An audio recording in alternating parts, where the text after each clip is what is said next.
नाज़रीन, समूरी सिंध जियां उत्तर सिंध जे सिंध बलोचिस्तान जे सरहदी दंग वारनि इलाइक़नि ॻड़ीअसन ऐं भरपासे में बि चौमासी जे बरसातुनि जो सिलसिलो वक़्फ़े वक़्फ़े सां शुरू थी चुको आहे।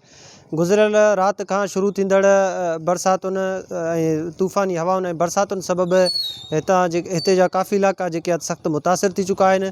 ॻड़ीअसन, दौड़ शरीफ़, बाहू खोसो, करीबख्श खोसो, RD 44, RD 52 वारो इलाइक़ो, दिलमुराद वारो इलाइक़ो, बहादुरपुर वारो इलाइक़ो, इहे इलाइक़ा जेके आहे त बरसाति जे उन में अची विया आहिनि ऐं उन्हनि इलाइक़नि में जेके ताज़ो सारियल फसल जा जेके रुंबा लॻल आहिनि, मुख़्तलिफ़ इलाइक़नि में हेठां वारनि इलाइक़नि में उहे सारियल जेके रुंबा आहिनि उहे बि पाणी हेठि अची चुका आहिनि ऐं जेके आहे त मुख़्तलिफ़ ॻोठनि में कचा रस्ता हुजण सबबि उन्हनि जो जेको ज़मीनी राब्तो आहे उहो शहर सां कटिजी चुको आहे।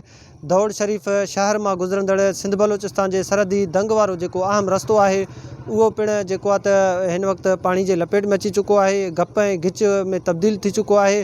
चूंडियल नुमाइंदनि जे नाली सबबि हीउ रोड जेको आहे त हिन वक़्तु ताईं न ठही सघियो आहे। गुज़िरियल राति खां शुरू थींदड़ तूफ़ानी बरसातुनि जो सिलसिलो हिन वक़्तु ताईं जेको आहे त हलंदड़ आहे।